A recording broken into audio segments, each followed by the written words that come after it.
Escort the Field Marshal to his manor in Port Isolde. And I will see that my associate joins you there. Very good, my lord.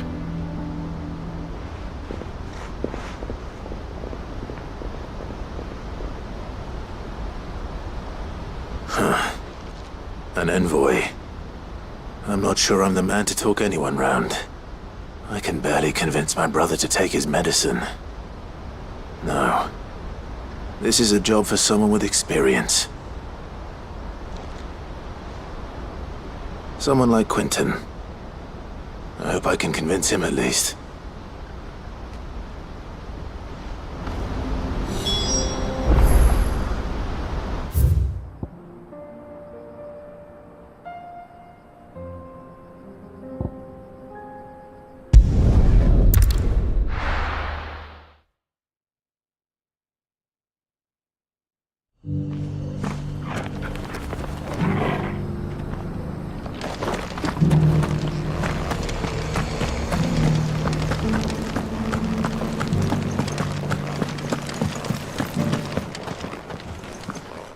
Thank the Founder you were safe. The Griffin is slain then? And the Heartstone claimed.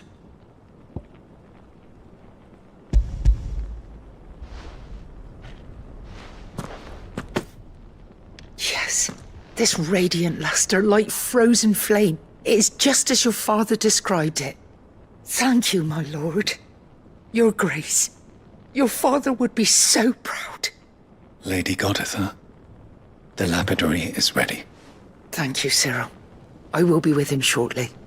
If you would excuse me, I shall have the stone cut and set forthwith.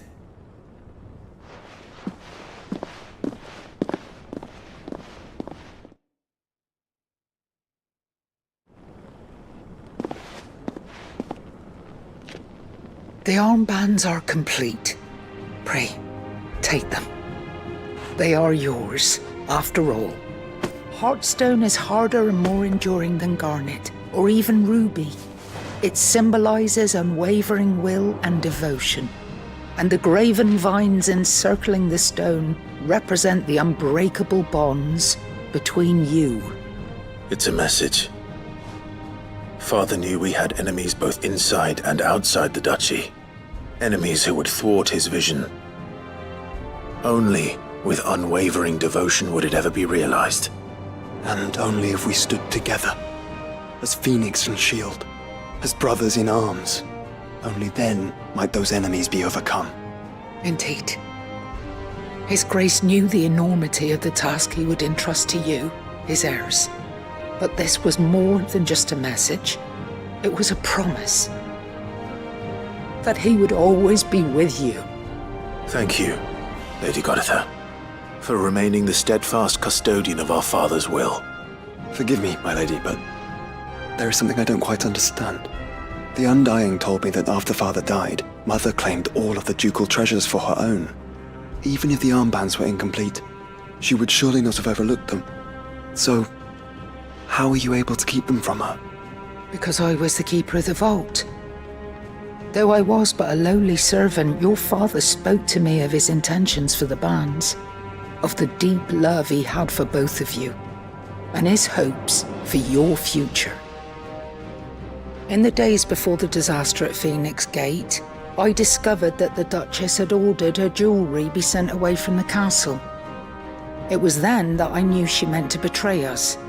I tried to warn your father, but it was too late. When word of the fire reached Rosalith, I knew my time was short. So I took up the armbands and I fled into the night. And thank the Founder you did. Yet my duty to your father was incomplete. Not knowing what else to do, I followed the Griffin, thinking I might claim the Heartstone on its passing. And so my pursuit continued, until Lord Cyril appeared before me.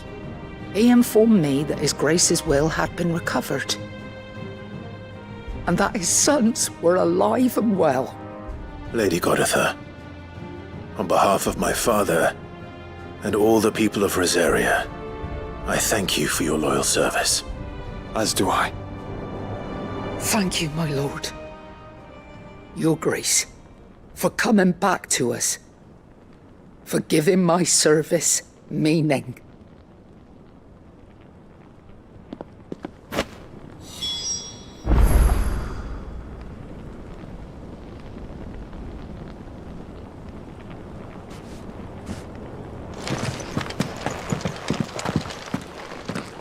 The bands suit you well.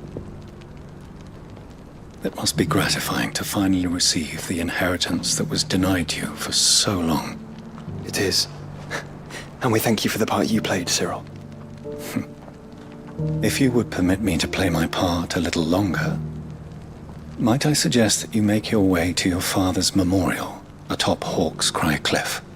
Let him see that you have received his blessing, and that his vision lives on in you. I suppose it would be churlish not to. What do you say, Clive? Shall we pay Father a visit? I think we should. I was hoping to be able to offer him my thanks before we left for Origin. Your father's helm is enshrined there. It has been since the day we recovered it from Phoenix Gate. I prithee claim it, for it too is a part of your inheritance, and I do not doubt that your father would prefer it in your hands than perched upon some lonely rock. Thank you, Cyril.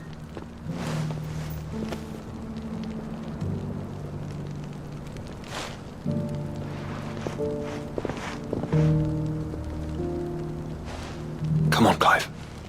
He's waiting.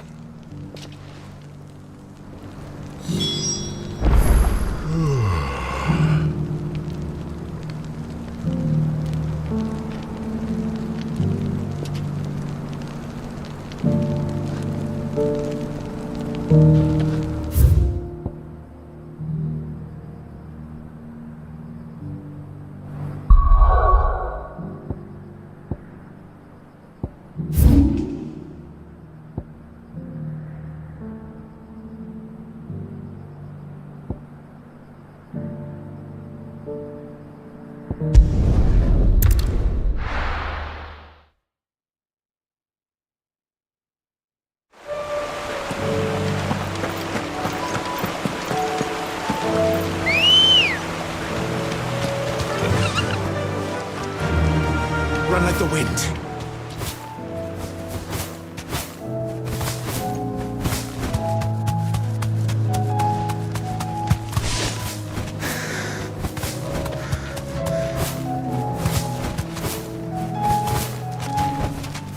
I can walk from here.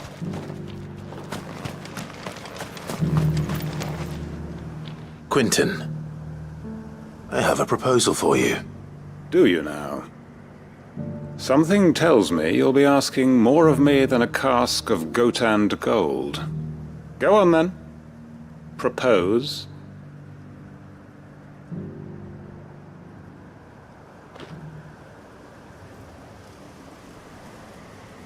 You'd have me convince the chiefs and chamberlains of the realm that they should simply swallow their pride and do the one thing that has proved impossible for thousands of years. Was there anything else? Perhaps I can fetch you a meat pie as well. I know it's a lot to ask, but I can think of none better suited to the role. And you'd have me give up what little I have left to do it. I told you, Clive. The people of Lostwing are my family, and I cannot abandon them. You'll have to find someone else. I'm sorry to hear that. So am I. And why might that be? What he's asking. How's it any different to what you've done so far? They want you to speak for those who can't speak for themselves. That's what you do best. If it's the vineyard you're worried about, we'll see that the grapes are picked and the tons filled. You know we will. It's not that. Then what is it? You said yourself we're family. Don't you trust us? You know that's not what I'm... Then what are you saying? That only we are worth saving? Why turn your back on everyone else? You convinced us we could build new lives for ourselves, and if you can do that, who's to say you couldn't convince the entire realm? A stirring argument. I fear that any rejoinder I make might fall somewhat flat by comparison. So you'll join us? Where do you need me? Field Marshal Havel will want to speak with you in person. He's currently in Port Isolde. I can arrange for a party of Cursebreakers to accompany you there. That would be very much appreciated. I hear the roads are far from safe these days. Hopefully not for long. My uncle will want to know that his plan is taking shape.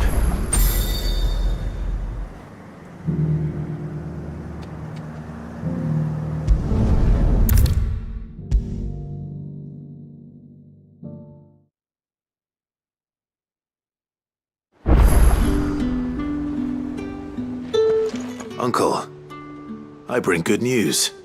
The Field Marshal has agreed to your plan. Ha! Of course he has. I didn't doubt you for a moment, dear boy. Rutherford is accompanying him back to your manor in Port Isolde as we speak. They will await your return there. As will one other. One other? Who, exactly? Lord Havel was concerned that even if he could get the realm's armies to agree to an accord, he might not be as successful in convincing those with political power. He asked if I might have a solution, and I suggested a certain Imperial Lord Magistrate turned Liberator. One of your co-conspirators? Master Quinton would probably call me one of his, but yes. Another outlaw, then. Just the thing we need to put these rotten politicos in their places. Good thinking, Clive. I'm glad you approve. The more the merrier, eh? Uncle, assuming Havel and Quinton can solve our problem with the armies, you still haven't mentioned how we might manage the grain shortages. Oh, don't you worry, my boy.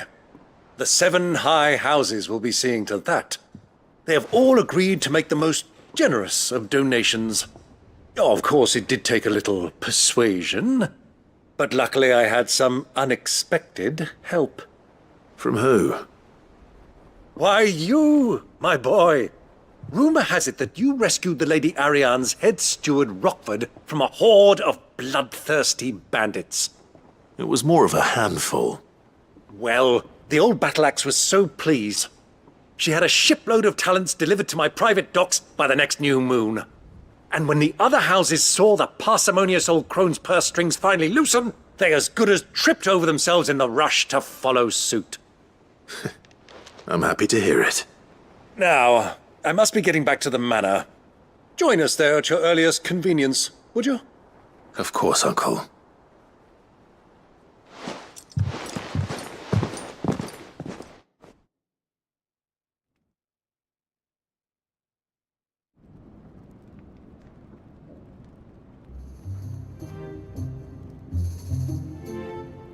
And how, pray tell, will we get that grain to the capital if the roads are still overrun with Akashic? You'll find another bloody road. I only have so many men, and I'm not about to send them headlong into an ether flood. That is, unless you'd have them turn as well. Well, I'd certainly eat less. Says the man with a belly bigger than a band of curls. My soldiers actually need their rations. Without any food to keep them going, they'll be dead even before you've sent them on your fool's errand. If I may, gentlemen, perhaps I might suggest an alternative approach. Though supply routes are indeed disrupted, there is no shortage of ships. Indeed, they bob away in every bay from here to Randalar, awaiting a safe haven. Allow them to make port and fill their bellies full of grain. And once those who crowd the cities are fed, ferry the displaced back to the countryside to work the fallow fields.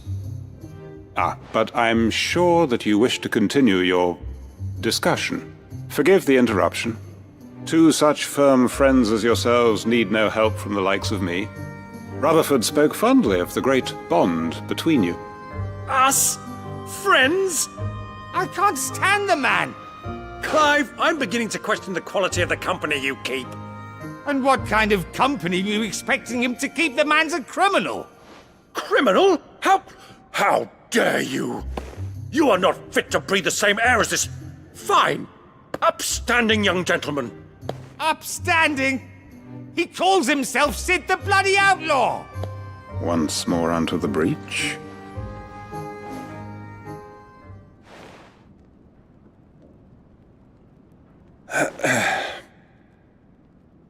Shall we begin again? What we seek here is not to create a new nation, nor to claim the thrones of those that already exist. We wish simply to bring stability to the realm that mankind might weather the current storm. And to do that, we must convince those in power, the generals, the statesmen, the nobles, that our cause is just. There will be disagreements, yes, and I imagine some resistance, much resistance. But we cannot let that deter us. If we show them the path, show them that we walk it ourselves, then I am confident they will follow. The fate of the world lies in my nephew's hands, but the well-being of her people lies in ours. And we must not squander the chance that Clive has given us. Uncle Byron, aye. Now, with that settled, let's move on to the signing of the Accord. For what great moment in history hasn't been accompanied by a little ceremony?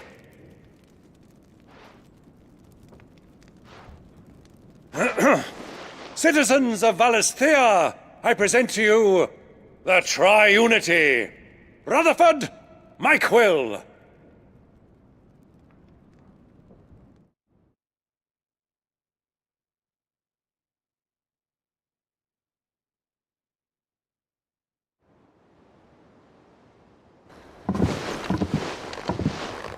Well, my boy, the stage is set. That it is. This is the role you were born for. Now I ask only that you trust in the talents of your supporting cast. We shall play our parts to the best of our abilities, that you might have the opportunity to shine. The realm needs its Sir Crandall, and there is no better Crandall than you, Clive. I want you to keep this signed accord as proof of our faith in you. I will. Thank you, Uncle.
It's still here.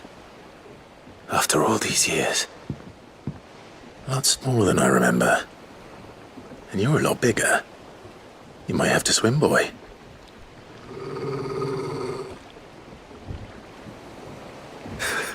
I wasn't being serious.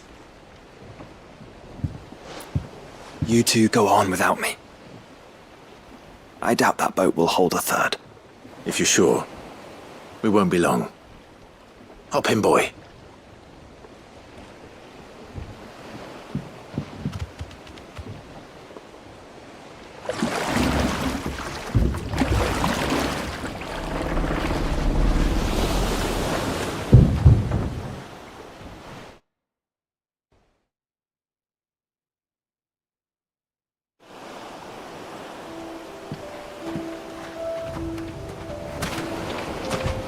This place hasn't changed at all. The rookery's right through those trees. Come on.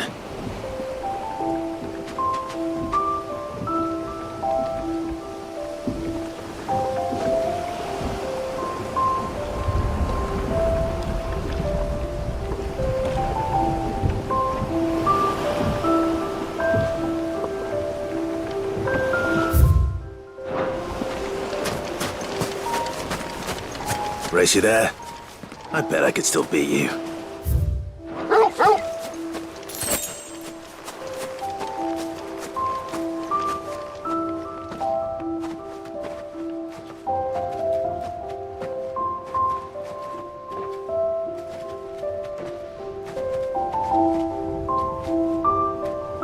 Here we are. This was our hideaway. Wasn't it, Torgal?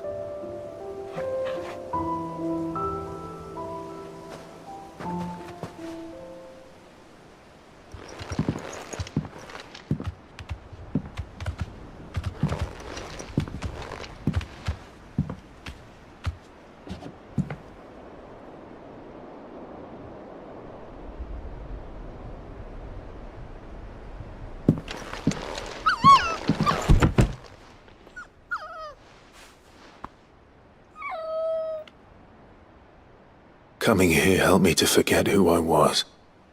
Or wasn't. Prince, shield. Son his mother could love. Had I been any one of those things? Perhaps.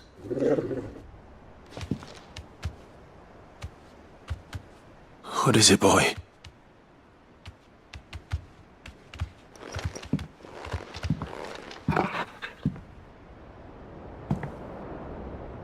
This is all from the castle. In Phoenix Gate. Did you bring these here?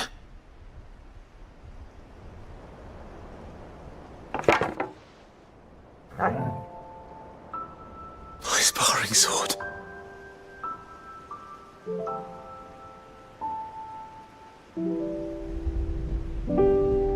Well.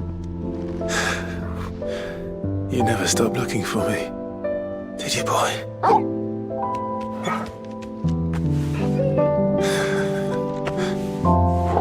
Thank you, Torgal. For never giving up. For never forgetting.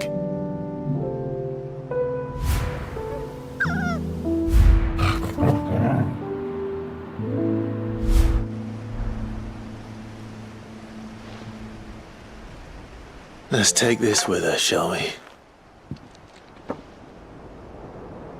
So I don't forget either.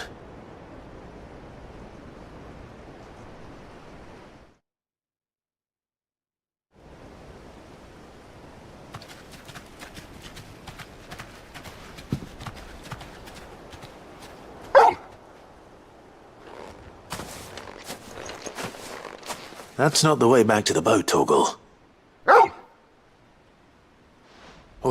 All right. I'm coming.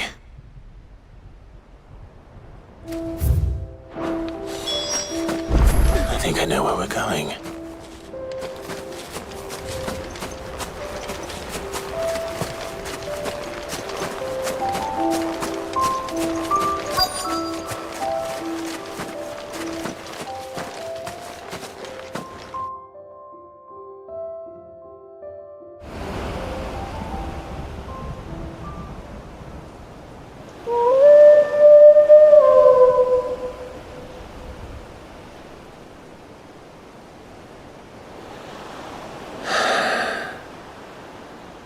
People always talk about the importance of putting the past behind you.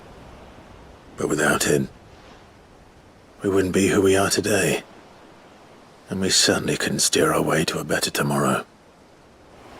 Come on, Torgal. Let's go home.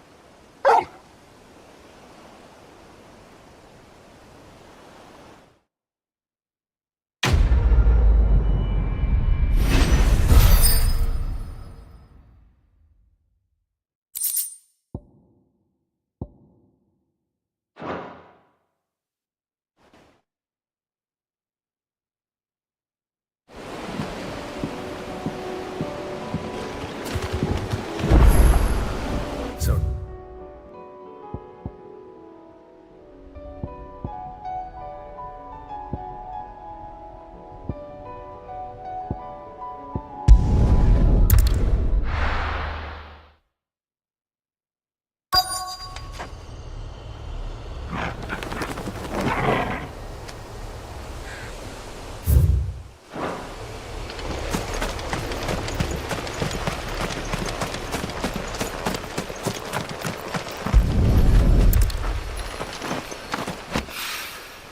It's oil. After what happened here, it's a miracle there was any left at all.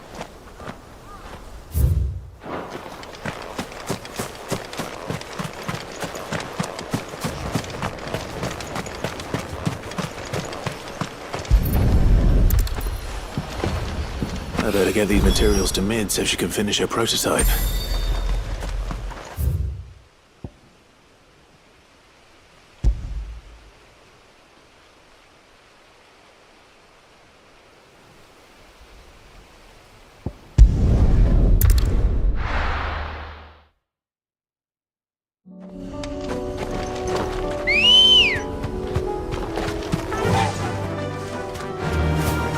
Unwavering will and an unbreakable bond.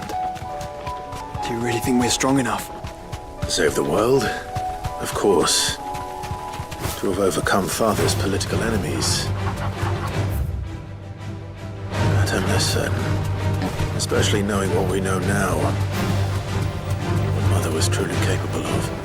But perhaps these bands would have helped. Knowing he was with us would have made all the difference. It's just back there.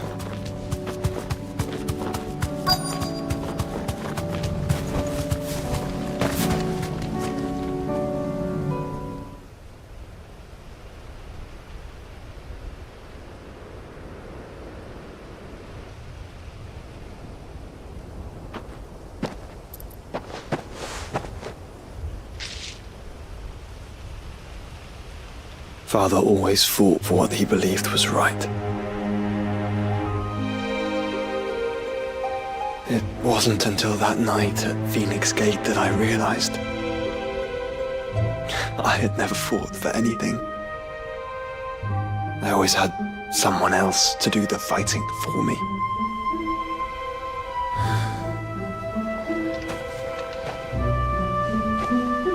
No matter how fate conspired against him, he never lost heart, never looked back, never stopped fighting. To me, he was the greatest of men. And I've been trying to live up to his ideals ever since.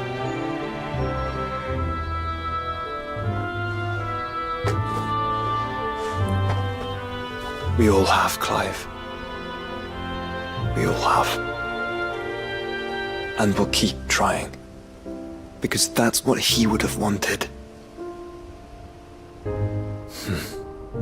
What he would have done himself. Even if it meant standing against the very gods in the heavens. I shall be borrowing this, Father, if I may. That you might watch over us as we follow in your footsteps.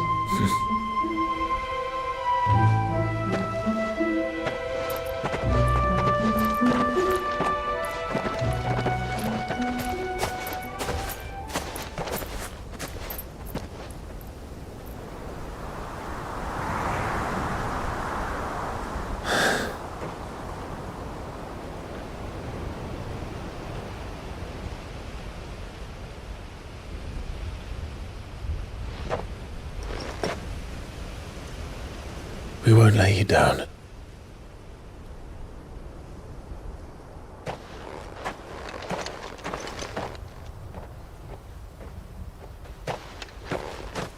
Onward then.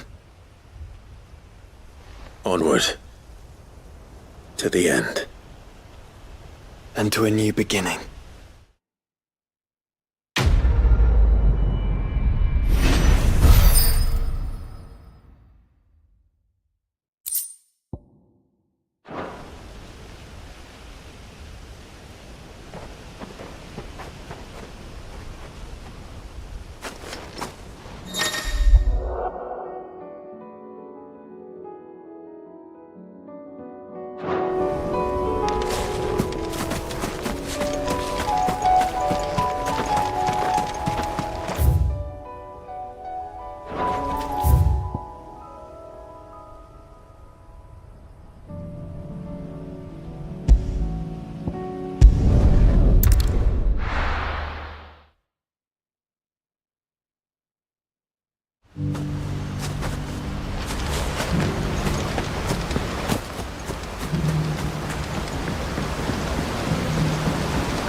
journey to ride from here.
Seems this one has a little more life left in it. All right then.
Let's go.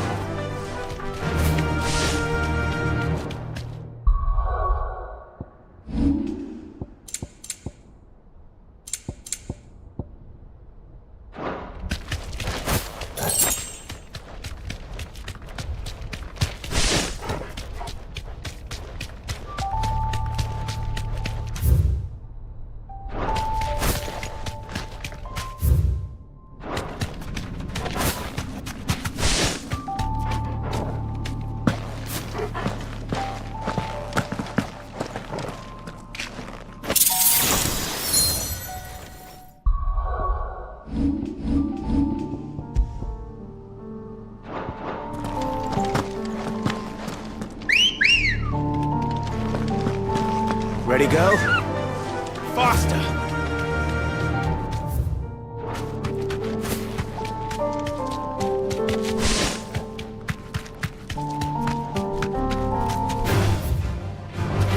This won't be easy.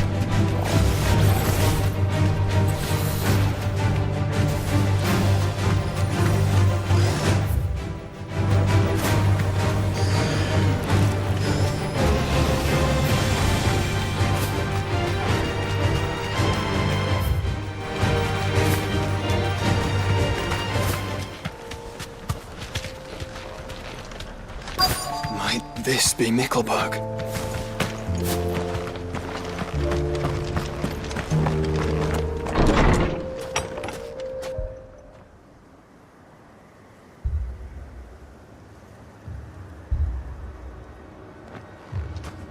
These people aren't turned.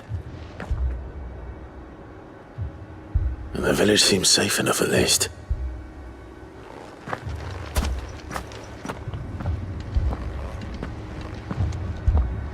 What is going on here? Ah, did you too heed the call? Heed the call? No, I came here looking for someone. To be honest, I wasn't sure I'd find him here. Let alone all of you. Is that so? What are you doing here? Is this where you live? It is my home. The others, they heeded the call. You keep saying that. What do you mean? They came here to perform the rite, just as King Barnabas instructed. This village is their altar, where they shall cast their souls upon the gentle waters and give themselves to the Lord. Give themselves. Oh, Lord, cleanse us of our sins. Let us be reborn in your loving arms. Free us from the torment of this mortal realm. They want to be saved. Forgive me, but did another foreigner like me come here? He was probably wearing a cowl. You mean the traveler from Storm? Yes. He's staying at my house, toward the rear of the village. Thank you. If you don't mind, I'll go and greet him. They seek the same salvation Barnabas did. Bring us salvation. At least the third chair still lives. Go and find him.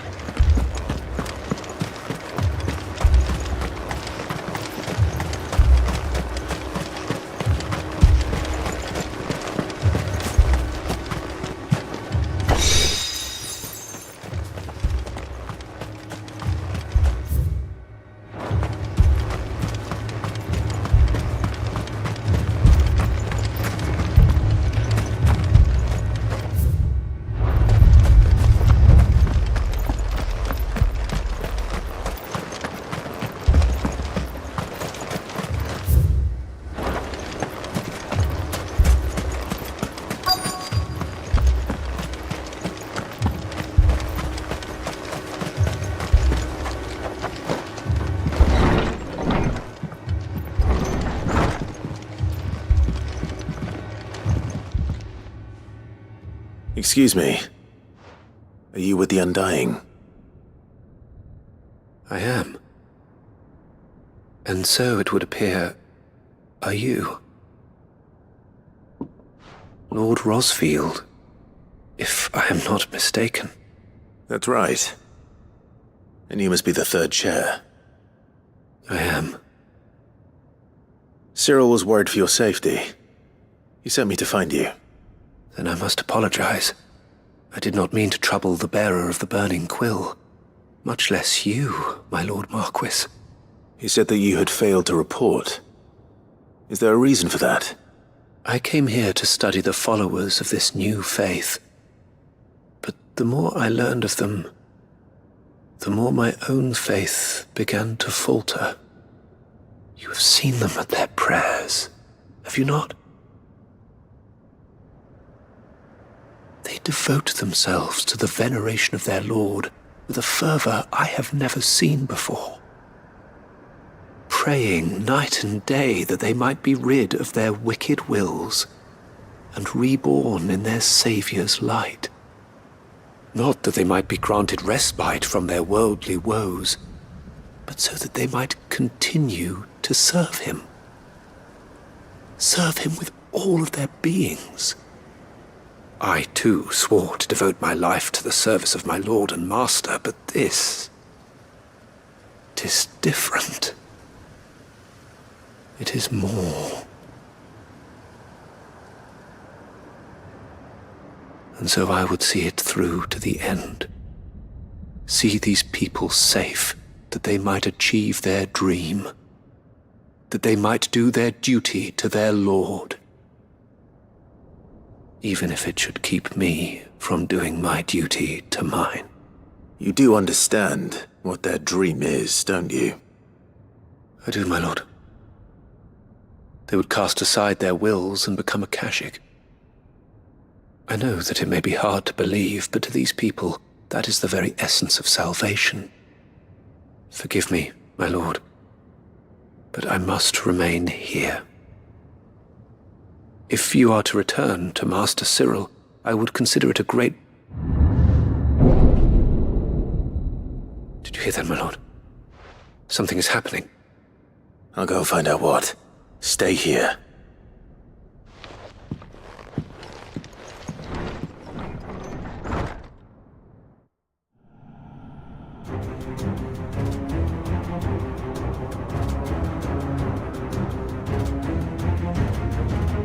Beneath the flood. Oh no. There must be something I can do.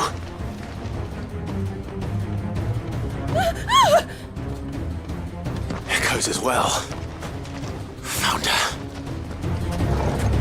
Ready, brother? Ready.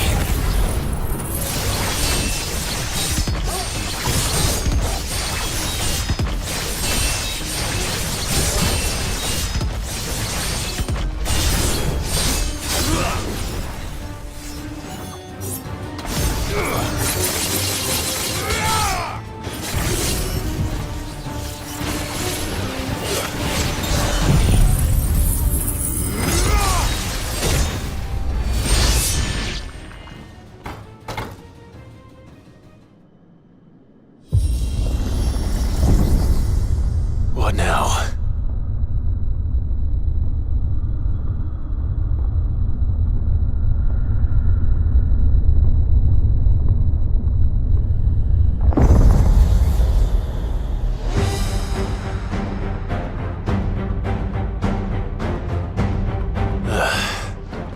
We meet again. Killed your kind before.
Damn it!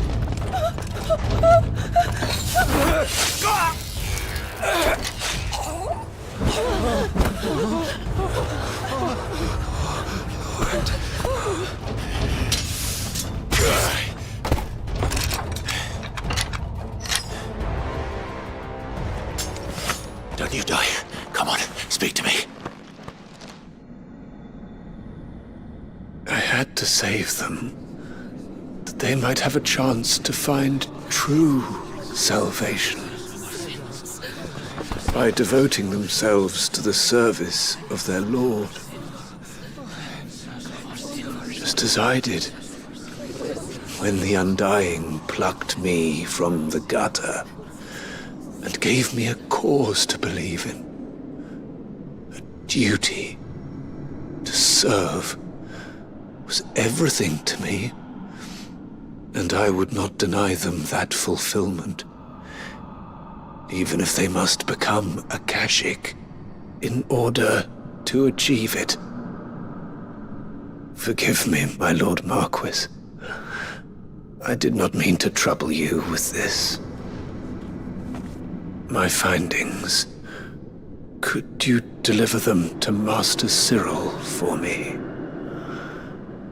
Of course. Your duty will be done.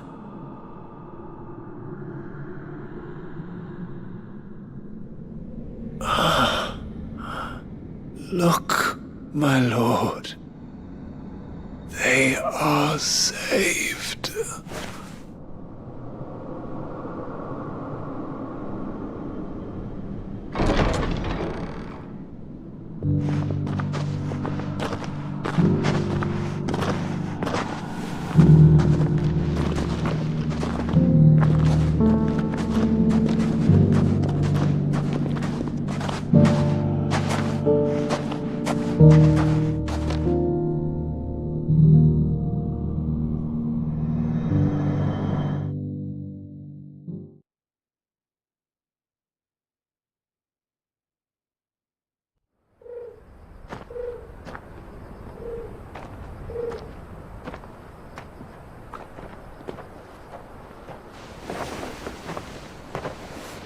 They are saved. Founder. I should get this report to Cyril.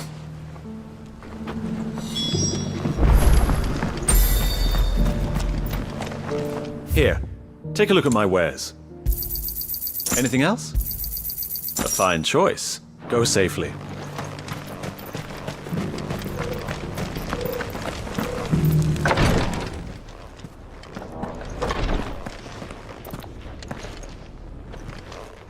My Lord Marquis, welcome back. I am glad to see you hale and whole. I met with your third chair, Cyril. He bade me deliver his findings to you.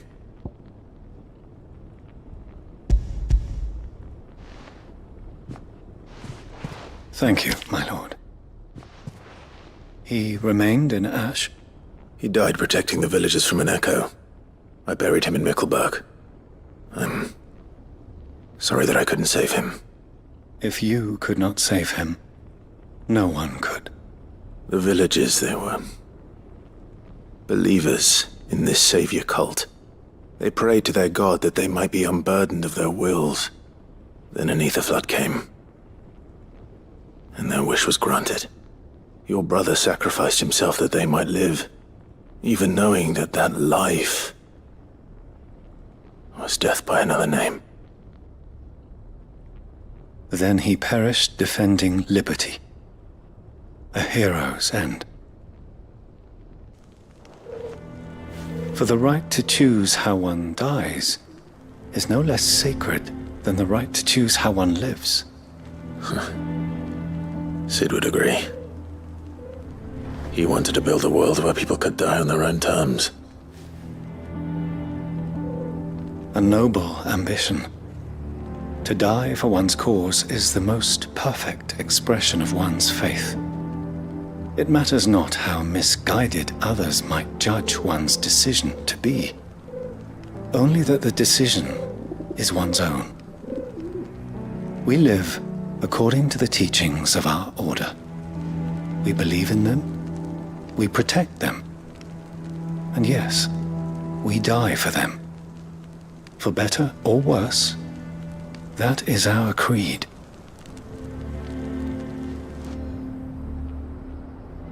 But he didn't die for your creed.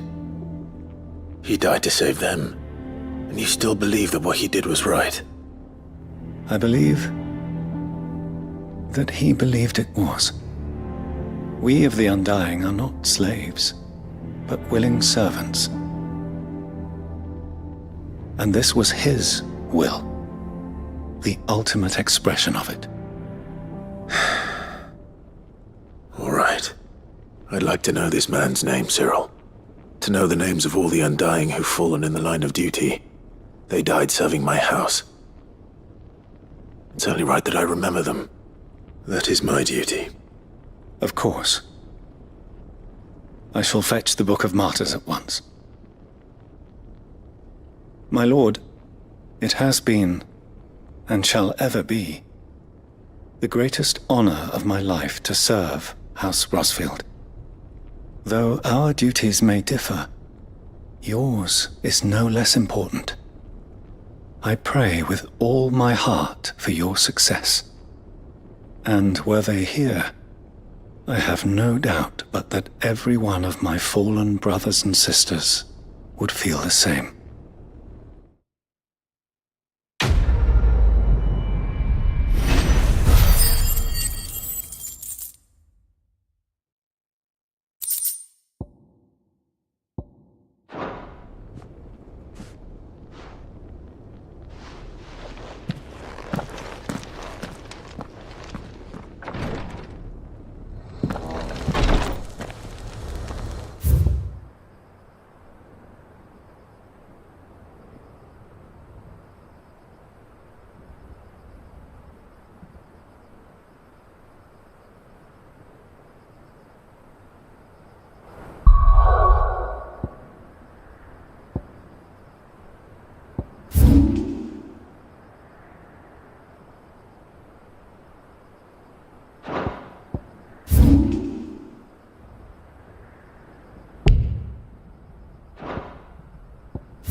Let's go. Faster!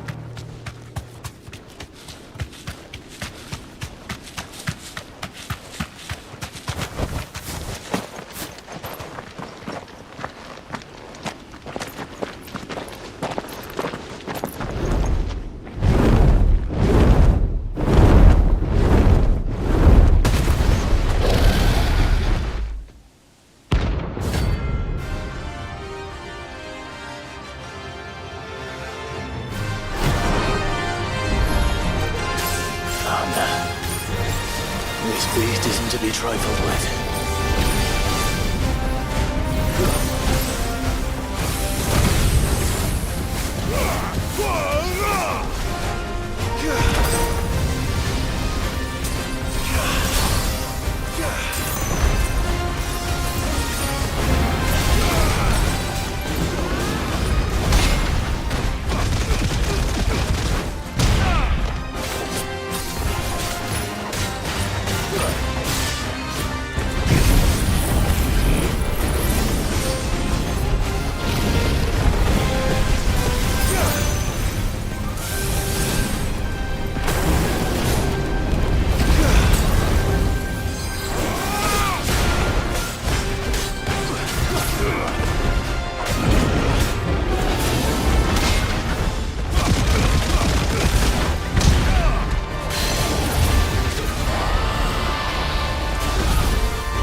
Doris is waiting for me near Balmung Dark.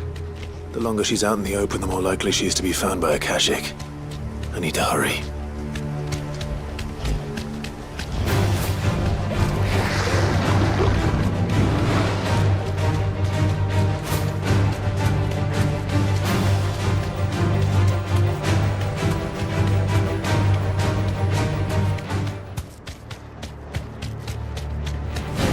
Time to fight.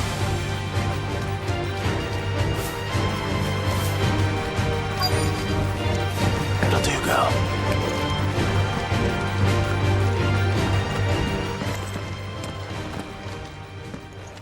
There were no guards, I take it.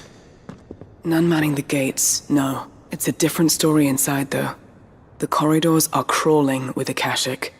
Most likely guards left behind when the wardens ran. If Chadwick was being held here, I worry that he may already be. Don't give up hope just yet, but let's move quickly. Let me check the ground floor. The ether's thickest there.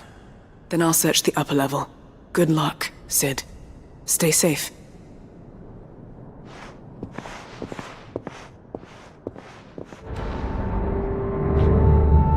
Just how bad are the floods inside the walls? Bad enough to turn a bearer? I hope not. We're risking a lot just being here. Better keep my eyes open for signs of life.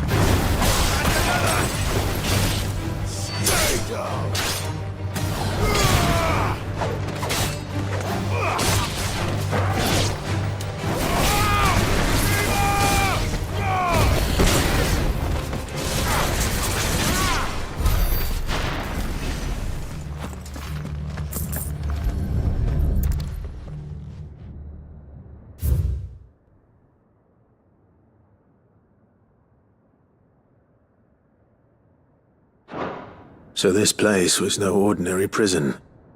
And I doubt they'll have taken the creature with them when they fled.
Minimal loss of Waluda lives.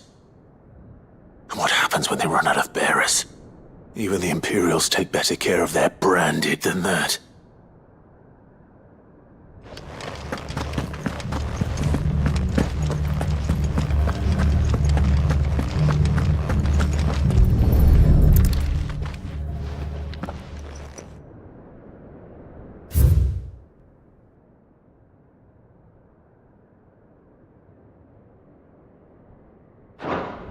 They were feeding bearers to it.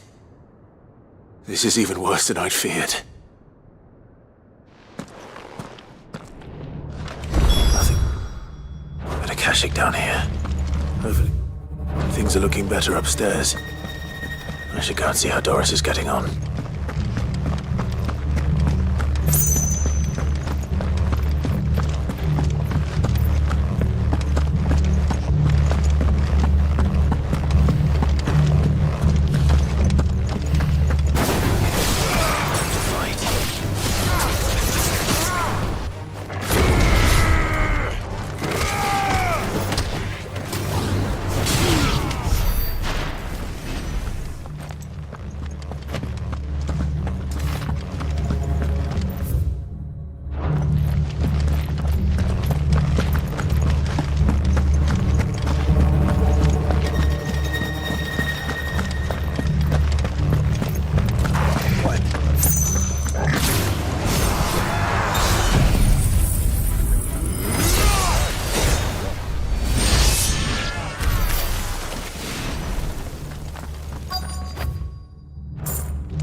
No luck downstairs. But I did find out that this place was more than just a prison. Something far more sinister was happening here. I know. I've been reading some of these documents and... it can't be true, can it? Bearers die every day in service of their masters, but this is so much worse. Pitting bearers against a wild beast armed with nothing but their wits? And all in order to bring about more death. And not just those who could fight, but the elderly, children even, and those who wouldn't or couldn't were disposed of. Whatever that means. I'm afraid it means they were fed to the monstrosity they kept here. Then we're too late. And I was a fool to bring you here. Don't say that. Did you find anything else? A key. But it doesn't fit any of the locks on this floor. Perhaps it will fit one of the doors downstairs. There's a corridor I haven't searched yet. Finish up here, then come and find me when you're ready. All right. I'll be there in a moment. If we don't find any survivors, we've risked our lives for nothing. Take care. That creature might still be here somewhere.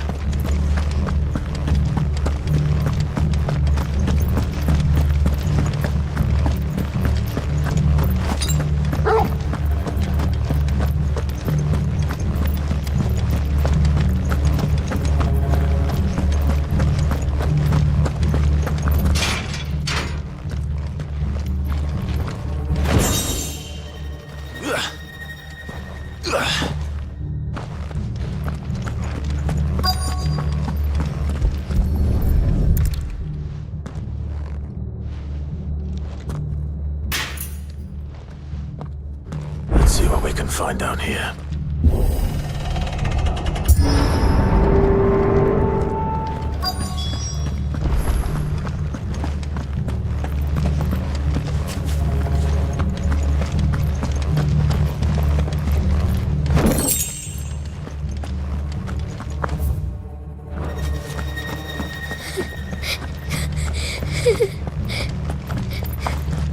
A survivor. And she sounds close.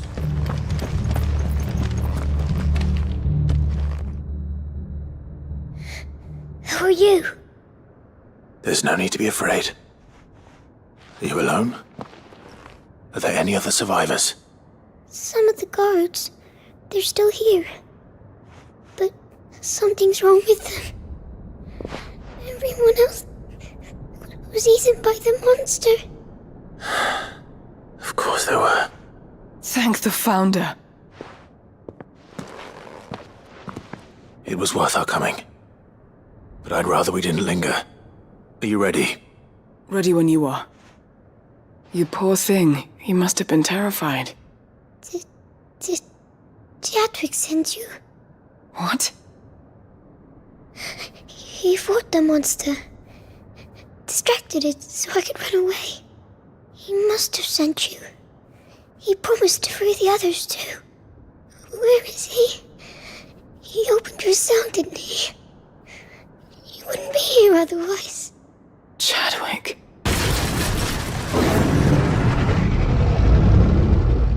Was that? The monster's back! Chadwick, help! We have to get out of here. Doris, keep the girl safe. All right. You put that bearer-eating bastard in the ground. It's out there waiting for me. I can't let it live. Not if it's got a taste for bearers.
Finally.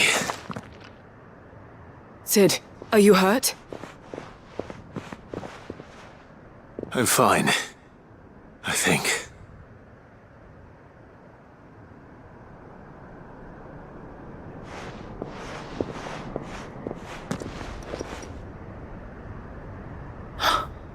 Oh, no. What is it? A diary. I gave it to Chadwick before we went our separate ways. He was here. Do you think that creature? I'm sure he fought bravely to the last. The girl is safe thanks to him. Chadwick. You fool. Come on. We have to get her back to the hideaway. We don't want his sacrifice to have been in vain. No. Of course not. I'll see that she's looked after from now on. It's the least I can do.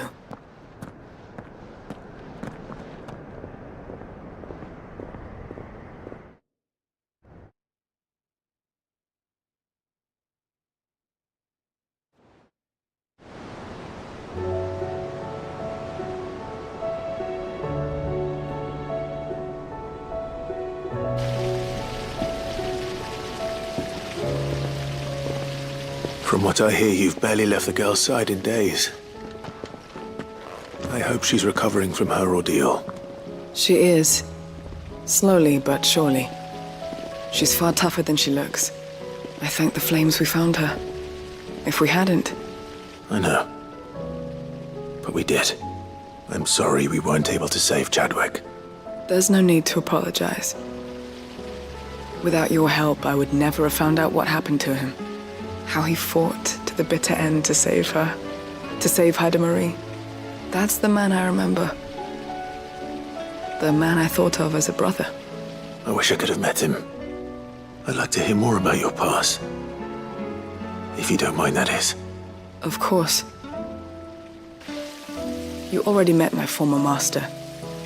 She trained Chadwick and I to do two things: kill and obey.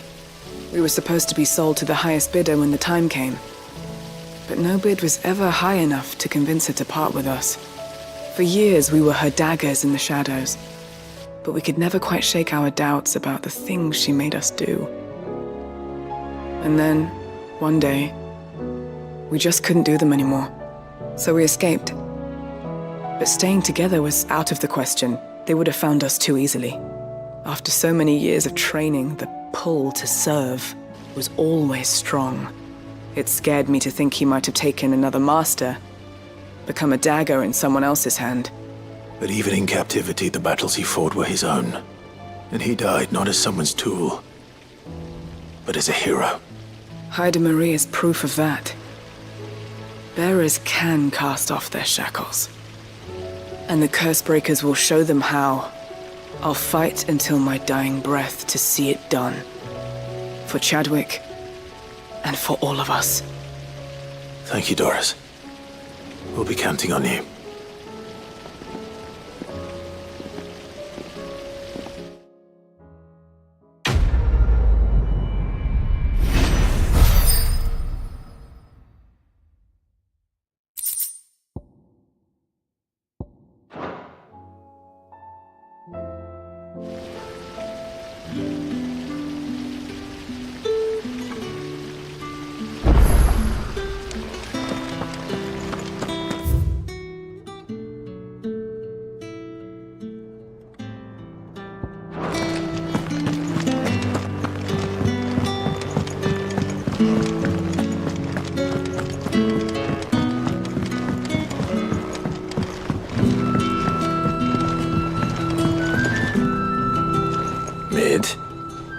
Tell me this is all you need.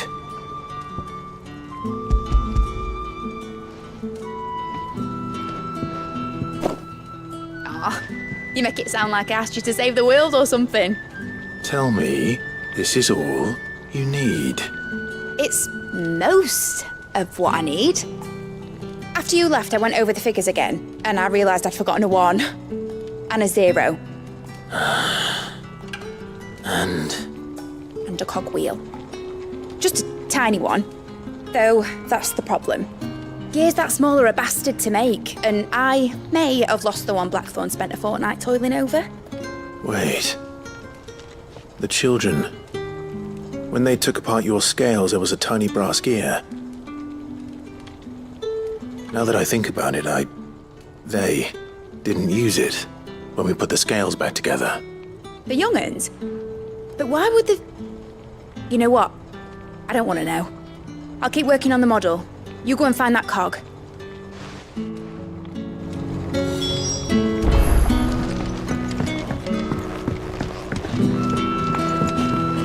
Has Midadol mentioned a new project yet? Not exactly. Sid! Is Mid still hiding from us? She wasn't hiding. She's fine.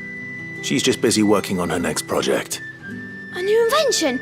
What is it? What is it? Is it an airship? I bet it's an airship! Do you think she'll let us help? That just so happens to be why I'm here. She needs something special, something only you three can provide. A brass gear. A tiny one. One that might fit on, say, a set of scales.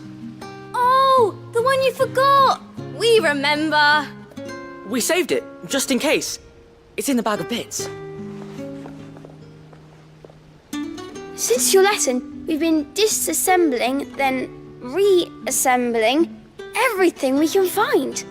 All the pieces that are left over, we keep under our beds, just in case.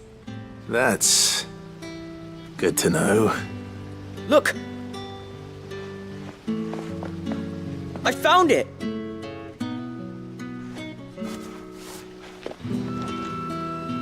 Is that all? Just the gear? We have more parts if Mid needs them. That's all for now. But I'll let Mid know about your hoard. Just in case. Thanks, Sid.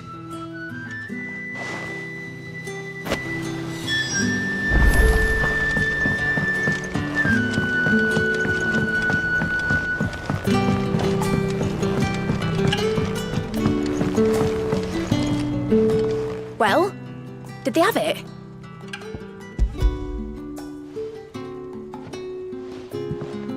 They did. And they kept it somewhere nice and safe. Will it work? Will it work? He's perfect! You're a genius, Clive. What exactly are you going to use it for? Only the most important job of all. The wings aren't going to move on their own.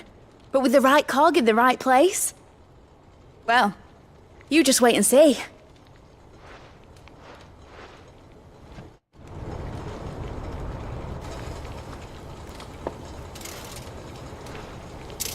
That should do it.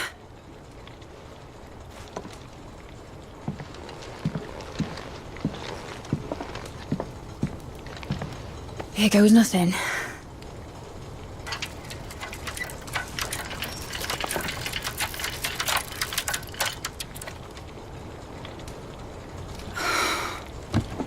Titan's tits.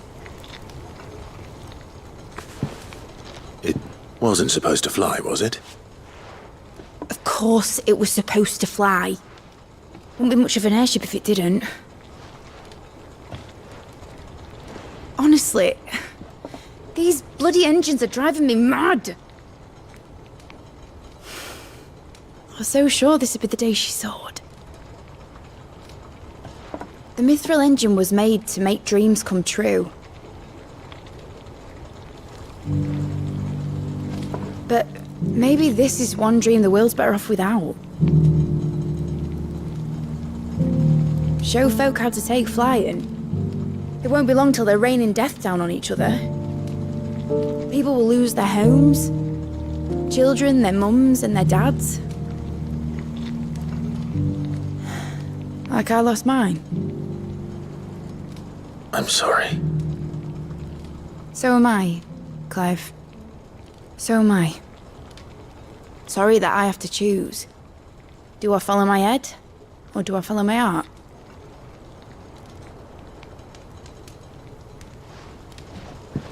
Good question. The first time I stood on the deck of your ship, felt the wind in my hair. It was like I was flying.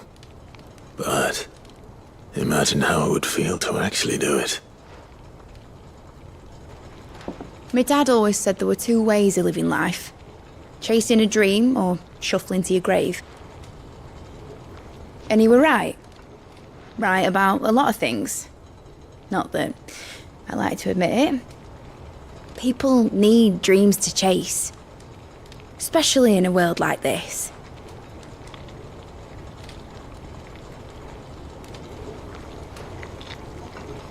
Right. When this is over, I'm gonna take all my Mithril engines to Zemeckis and sling them over the edge. I won't have my dream end up turning into someone else's nightmare. But all that hard work... All that hard work will not be used for war, Jamie. But it ain't like it'll be gone. Tell me, Clive, have you ever been on a treasure hunt? Not since Joshua and I were boys. Why do you ask? Because I'm gonna bury the engine schematics and leave behind a little riddle telling people where to find them. A really hard one, so that only the most dedicated dreamers will ever be able to work it out.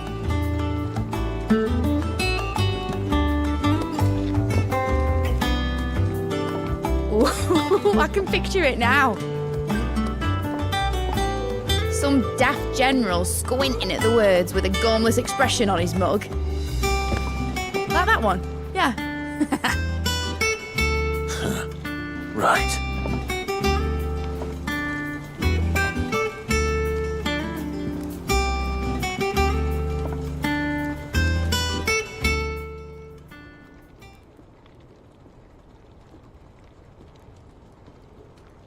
Of course, if I'm putting this engine at the end of a treasure hunt, I'll still need to make it a treasure worth hunting for.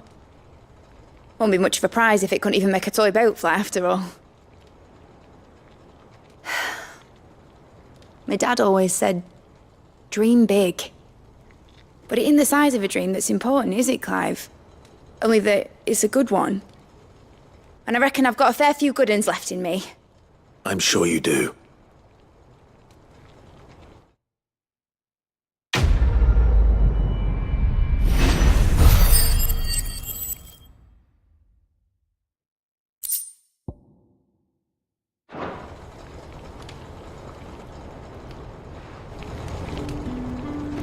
What shall I do with your model? You spent a lot of time on it. We both did. What, that old thing? Not healthy to cling to your failures, Clive. They'll weigh you down, you know. Sound advice. Still, I suppose my prototypes will probably be worth a fair bit when I'm as famous as Bart's the Builder. Seeing as you're always strapped for coin, suppose I can give it to you. Just make sure you get a good price when you do come to part with it. I'd say that was up to you as much as me. All right, Clive. Draw, Clive.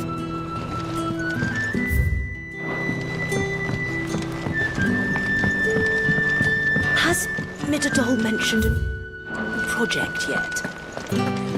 Not exactly.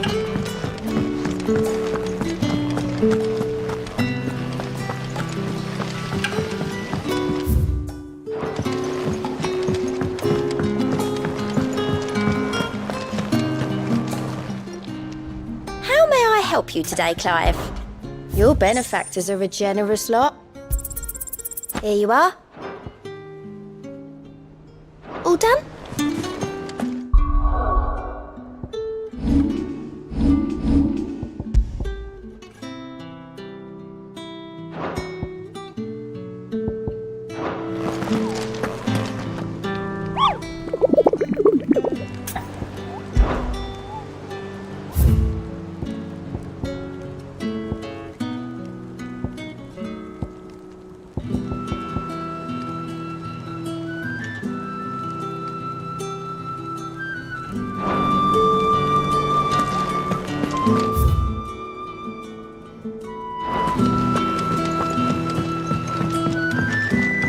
You should have seen.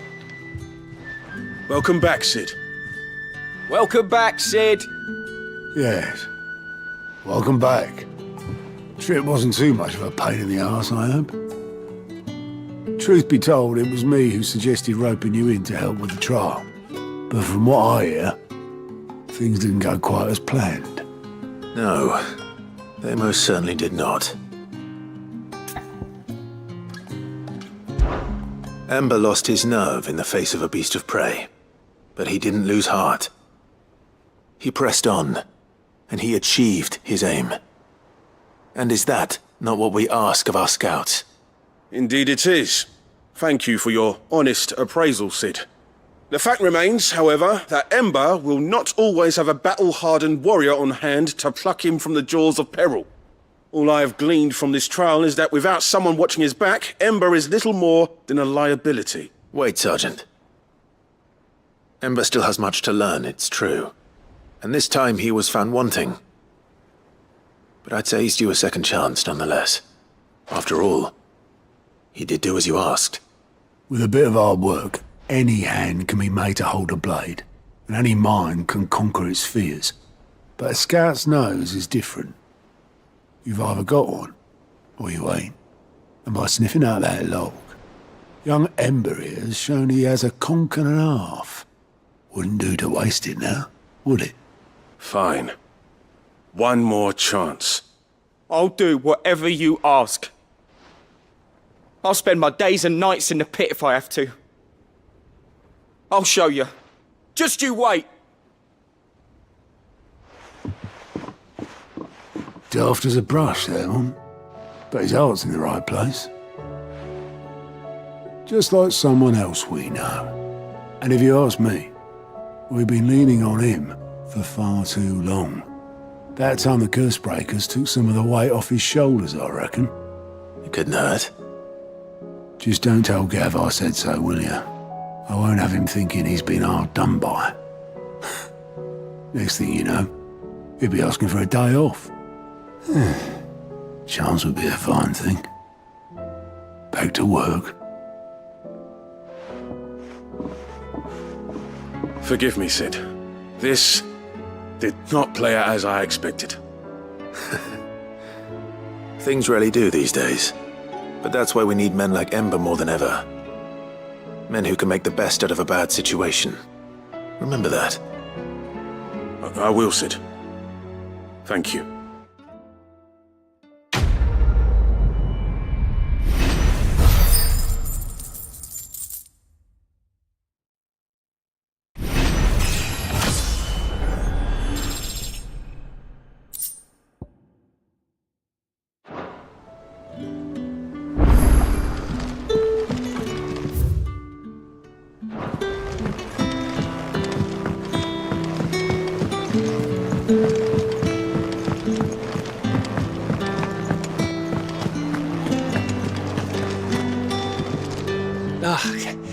You alright?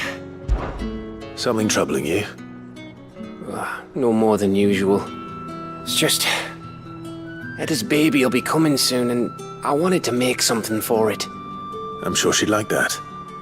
Back in the north, families would always make gifts when a bairn was on the way. Yeah, let the little tykes know they were welcome in their new homes, like. So, what's the problem? Well, the problem is that Etta's due any day now, and I don't know if I'll be ready in time. Is there anything I can do to help? You know, there just might be. All right then. What exactly are we making? A good luck charm. But not just any good luck charm. Not just any. No. One made from the feather of a silver chocobo. There's nowt luckier in all the realm, or so we used to say back home anyway. Thing is, they're hard to come by. Had Otto and Karen check with their suppliers, but nothing. I'd try and track one down myself, only... Only the big day is fast approaching. And that's all you need, a feather. That or the bird whose arse it's attached to, aye. I was gonna start by asking around with travelling traders plying the northern borders. Well, there's no shortage of those passing through Martha's. I think I might make that my first port of call. I'll let you know if I find anything. You're a good friend, Clive. I won't forget this.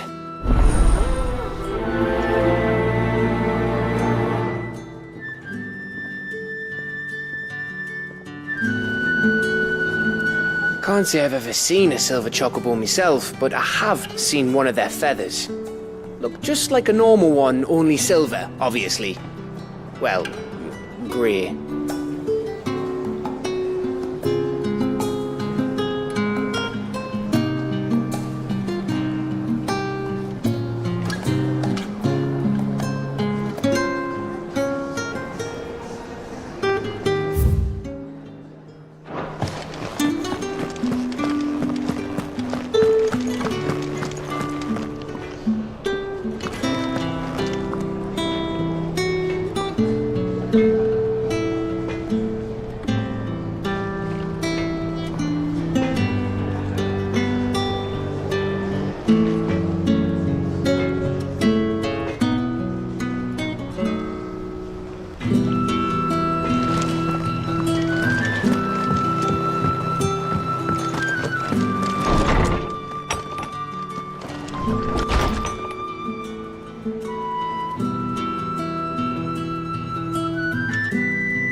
If Joshua's worried about Jill, I should go and speak with him.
First the skies, then the crystal. Trouble with your gear, or...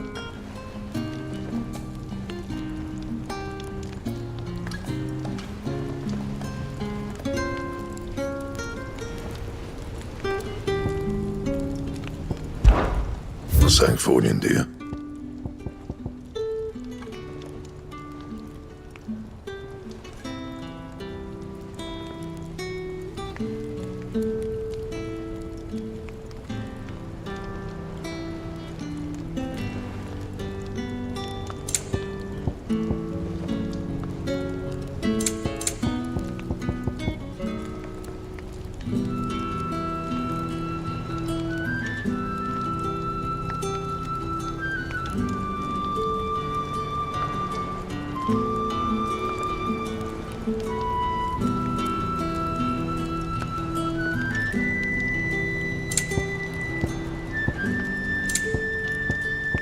That it?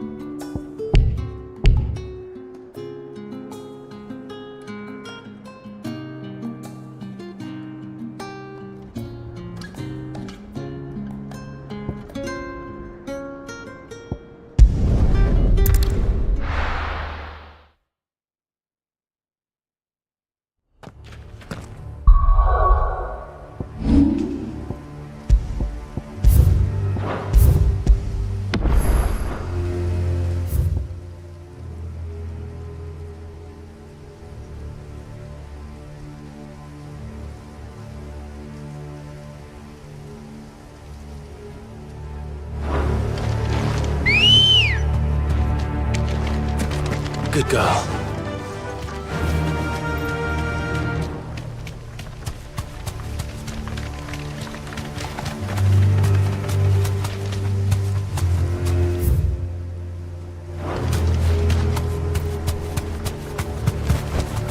Straight home now.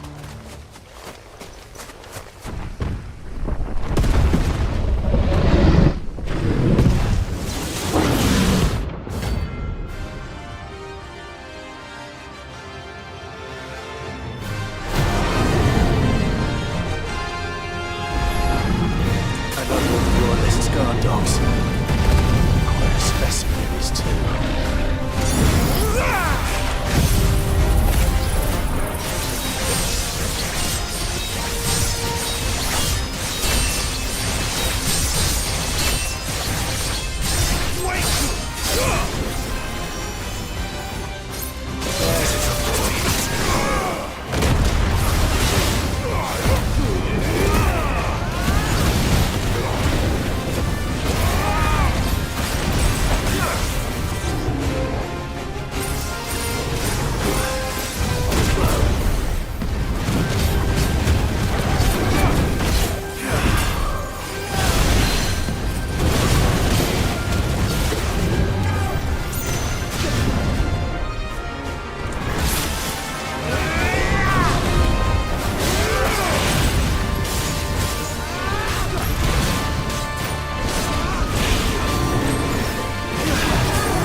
So much for you, Aetolmel.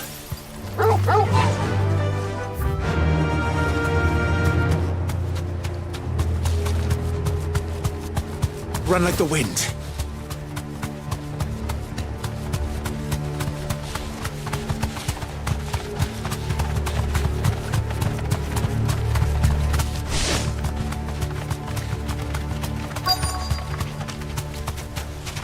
The entire village looks abandoned. Now, which house would a bookworm live in?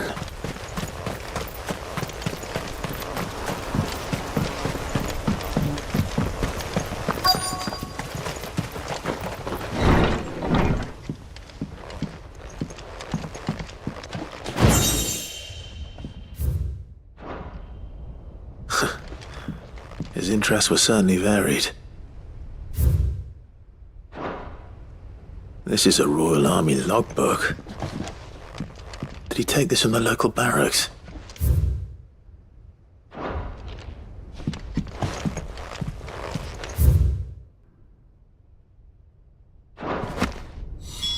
This is it. But if what it says is true, I need to get this back to the hideaway.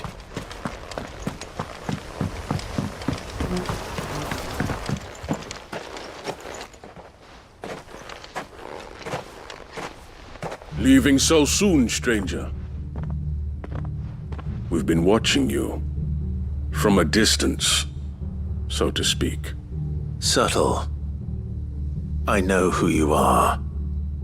Then we need not waste time on introductions. Hand me the book. Leave it in our care and return to your life. Your care? Do you mean to burn it or bury it? That is not my decision to make. But by one means or another, its contents shall be removed from the common record. Then I'll have to politely refuse. I won't let you erase our history. Then we find ourselves at an impasse. Very well. The book can just as easily be pried from your dead hand.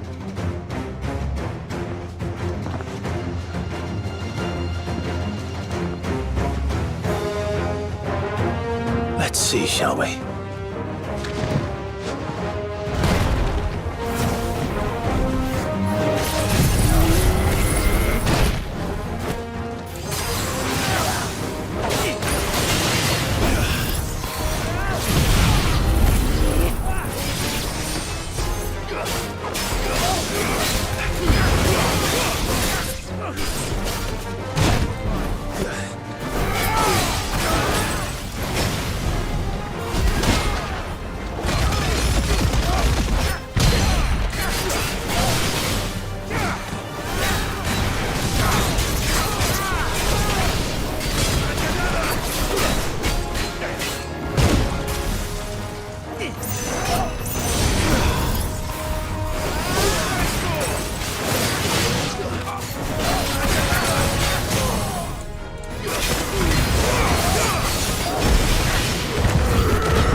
Impressive. But we have other means. We shall claim the book yet. Why do you want it so badly anyway? It lays out in no uncertain terms the vanity and avarice of mankind. It tells the shameful history of the persecution and oppression of a gifted few by a giftless many. Would you say that this interpretation was correct? I don't know. You don't know. Your sword may be sharp, but your wits are dull. So let me answer for you. There is no correct interpretation of history. That a series of events took place may be proved beyond a doubt. But there can be no single, immutable explanation as to why they came to pass. It is a question of numbers and of belief. If enough people believe that a set of events occurred for a reason, that belief becomes the truth. So you're trying to control the truth? We are trying to protect people from themselves, from knowledge that would bring them naught but pain. That is all. You may keep the book, for now. The world is small. We shall meet again. Until then. Wait! Damn it. Let's get this back to Vivian. Perhaps she can explain what that was all about.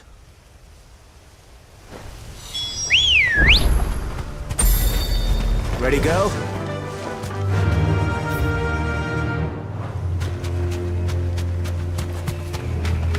Yeah!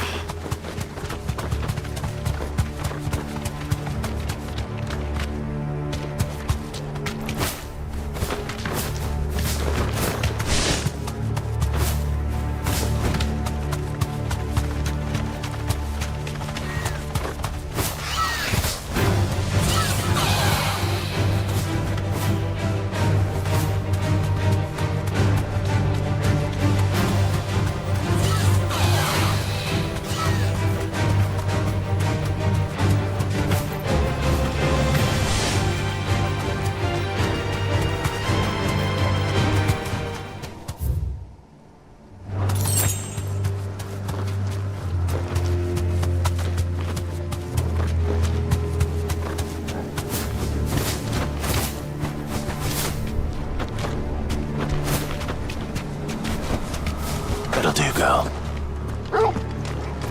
This must be the orphanage. Hopefully the registry is still here.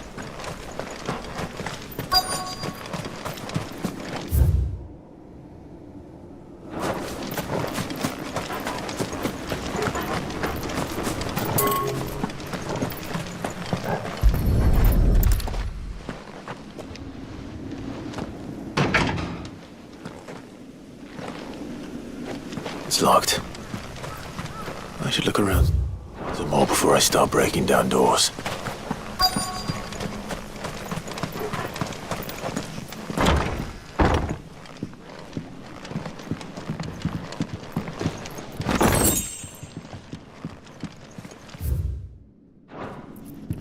Disposed of.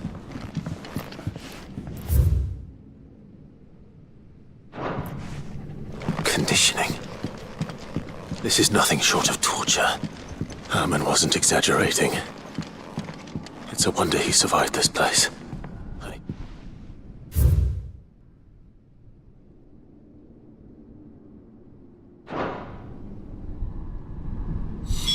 This reads like a suicide note. Did the director go through with his plan? There's only one way to find out.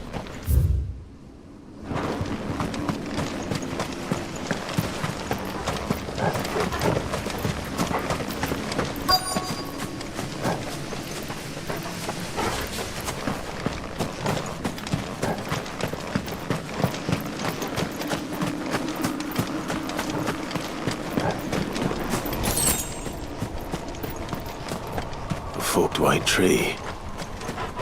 This must be the place.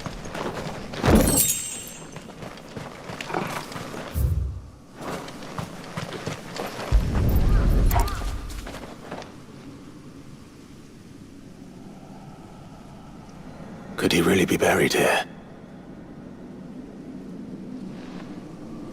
There's something hidden among the roots. Let's see.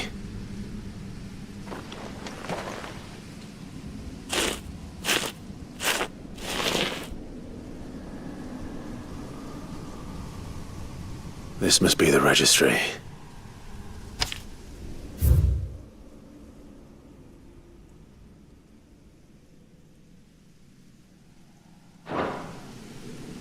So many names. This place was a slaughterhouse. And where is the architect of all this misery?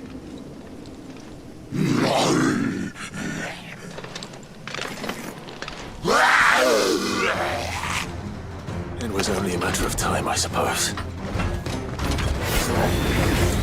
This place is cursed.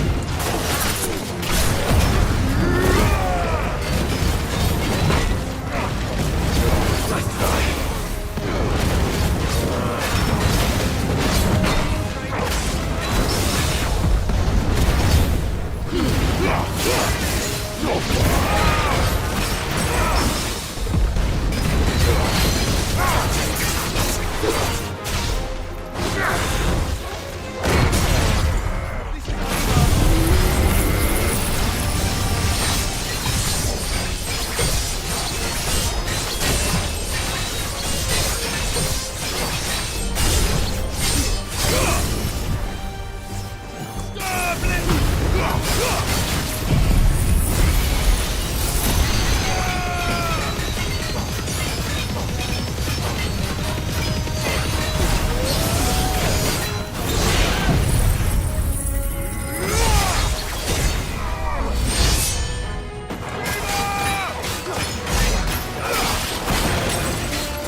I'm done here.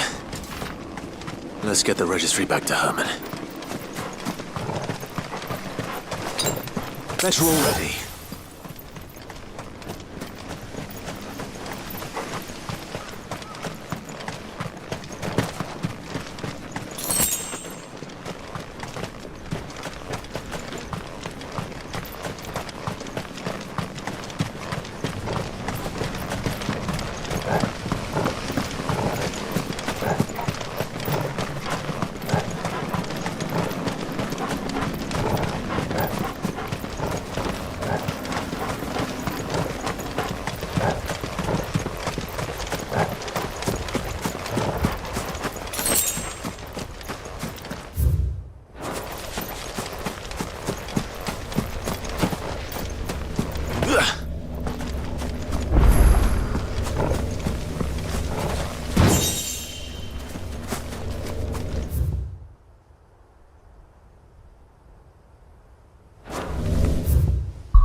Let's hope one of the merchants here has what Gav needs.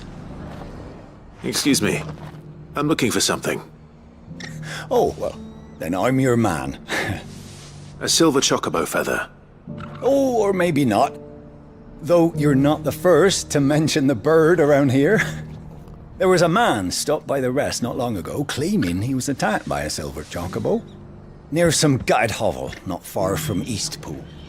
Most took him for a braggart and a liar, but who knows? Perhaps there was some truth to his tale. We'll see. Thank you.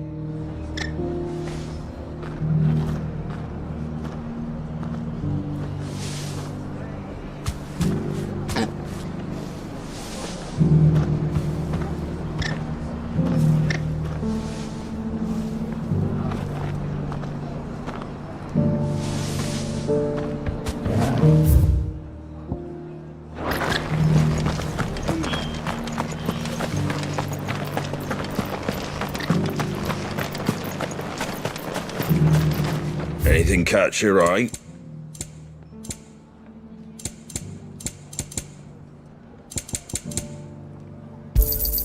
Thanks very much. There you go. Much obliged. There you go. That all, is it? Just because the heavens have gone to rack and ruin, it don't mean we have to. How do, traveller?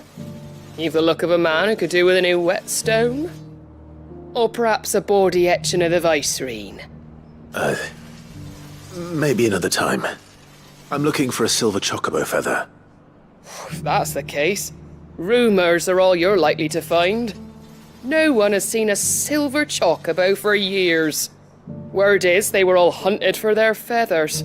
Some northern nonsense about bringing good luck. Didn't bring them much, nor their bows. If any are still out there, I reckon they'll be doing their damnedest not to be discovered. You're probably right. Thank you anyway.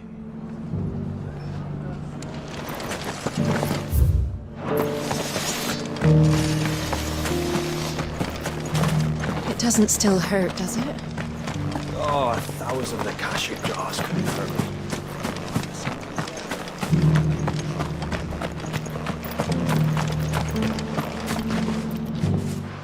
Can I help you with something? You wouldn't happen to sell silver chocobo feathers, would you? I deal in fruit, not fancies.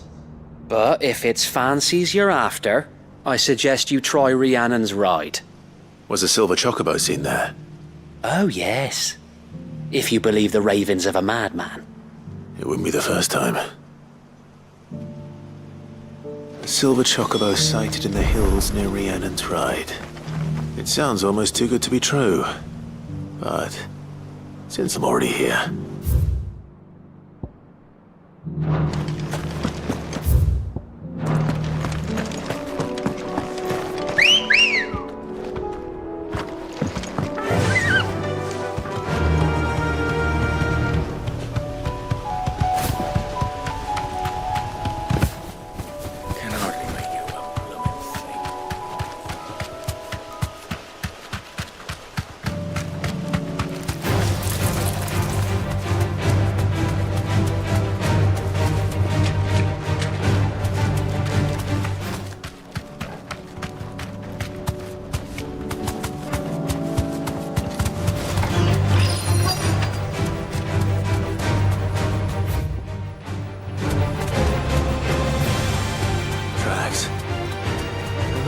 bandits for a change.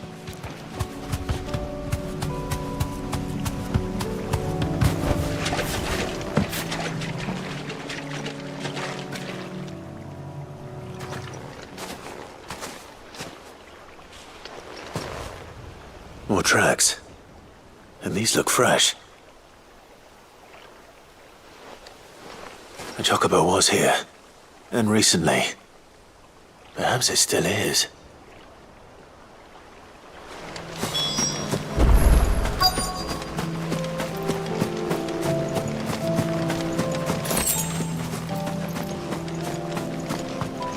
I don't hear anything.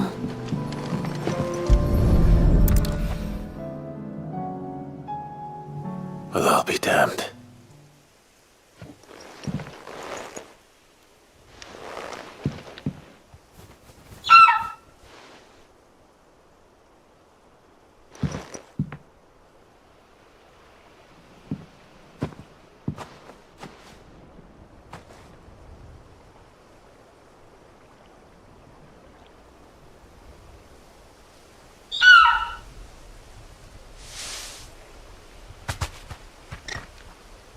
It's all right.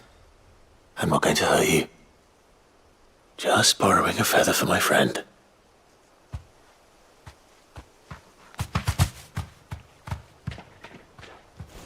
Thank you. Let's get this back to Gad before they change their minds.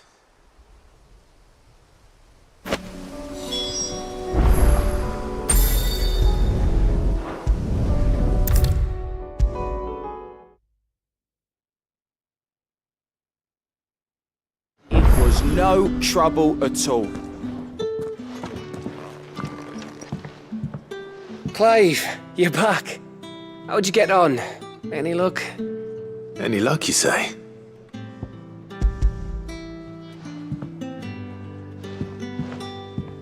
Crystal's crack. Is this what I think it is? Where in the hell did you find it? It's a long story.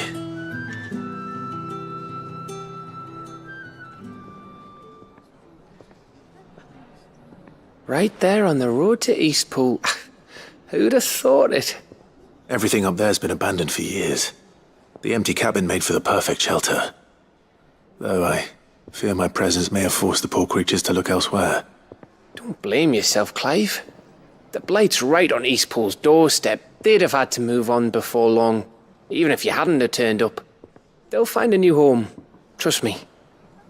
After all, that's what us endangered animals do. Anyway, what matters is, you managed to nick us one of their quills before they could run off. And now all that's left is to fix it to the carving. I didn't know you could carve. Reckon there's a lot you don't know about me. Like the fact I'm as good with a whittling knife as I am with a sword. And that bone Ember gave me's a dream to work with. What did you say it was from again? An Avis? But it weren't your Avis, Sid. I slew one of my own at last. So all those long nights in the pit finally bore fruit. I'm proud of you, Ember. Don't speak too soon. I ain't done my trial yet. There we go.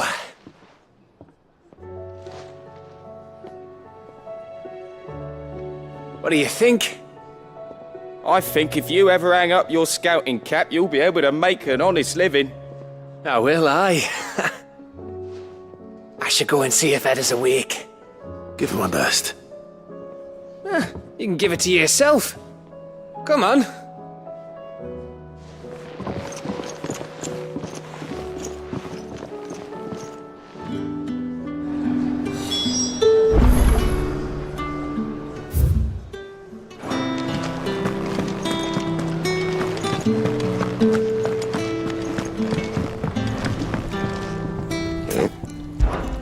So, what'll it be?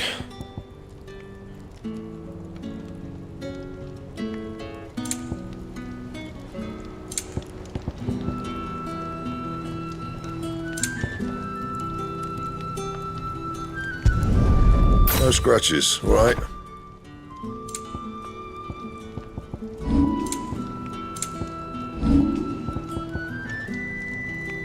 And?